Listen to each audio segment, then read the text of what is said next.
Welcome back to Politically Speaking. Thanks for staying with us. We're here in studio and on Zoom with our immediate panel, Jim Henry in studio.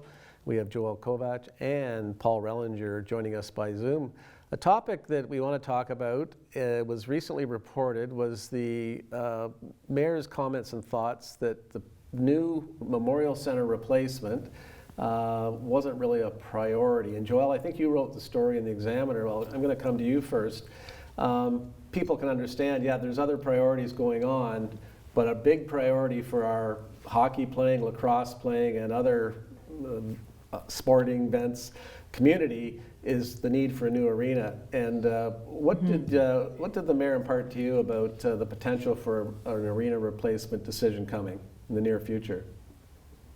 She seemed to, if I understood her correctly, was expressing some concern about whether, first of all, the project's going to be needed because right now, as we know, large gatherings aren't allowed due to the COVID-19 pandemic.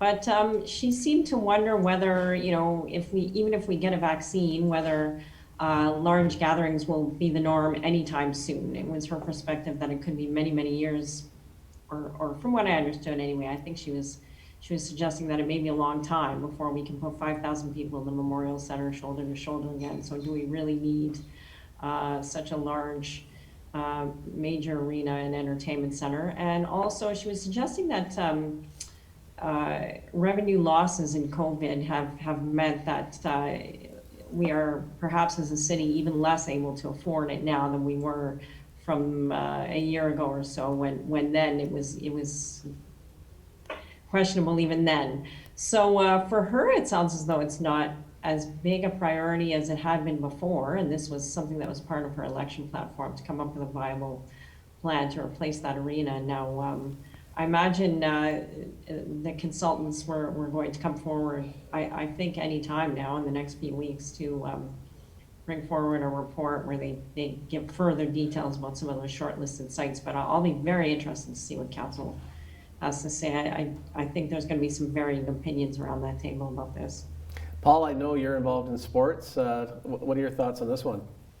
Well, notwithstanding the fact that I think personally a new arena should have been built when they did the renovations the last time, this is long overdue. I mean, you talk about the sports and how important that is to the community, but really, if you look at the Memorial Centre in its totality, it's a cultural center for the city, a historically cultural center for the city, and to put a value on that is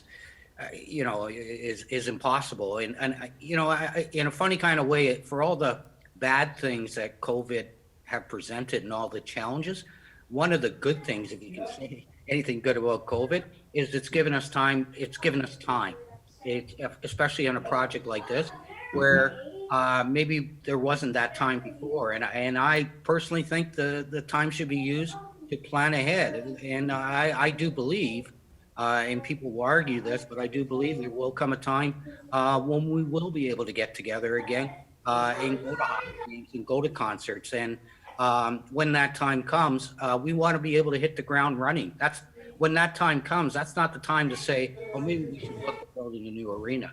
That should be looked at now. Yeah, no, it certainly gives time for pause, and the fact we can't gather yet is obviously going to be an impact. I do have another little scoop. My producer here, Dan, has advised that the Petes will be starting their season, and they're going to announce this soon. And if you're watching a repeat, they've already announced it on February 4th. And we'll obviously have rules and regulations in play. And Jim, we were talking about this over the break about how that's going to be delivered. Yeah. Because the big thing about going to a Pete's game is gathering and seeing your friends and neighbors going to the Sports Hall of Fame, for example. Right. You won't be able to have a bunch of people in the lobby at once. Any live sports event you've seen that have anybody in the stands, the only ones I've really seen were tennis, and they were very spread out, very small crowds were allowed. The NFL has some people in the stands, I believe, but I haven't. And then they keep canceling games. And yeah, it's like I can see the mayor's point in that I guess I wouldn't think that you should put this on hold because people aren't going to be able to come and watch games, because it's 5 years away. I mean, if tomorrow the consultants delivered their recommendation and they chose a site and they started doing the planning, it's still 5 years away. I'd be willing to guarantee you that in 5 years, people are going to be going to hockey games again. Well, as devastating as COVID has been, it's not permanent. And there have been pandemics before, and eventually they're over and people go back to the way things were. It's happened through history. However, the federal government and the provincial government are running huge deficits, and it could easily be, this thing won't get built without a lot of government money. And they may decide that that's no longer a priority for them, and it might be more than 5 years before they're willing to put, between the two of them, $50 million into an arena in Peterborough. So again, I don't think that means you stop the planning, but it may well mean that it's farther out than 5 years. Be a little more creative on funding and adjusting too. I just don't see it getting done without, that sort of 60% share from the two governments and 40% from the city, or even better on the government side.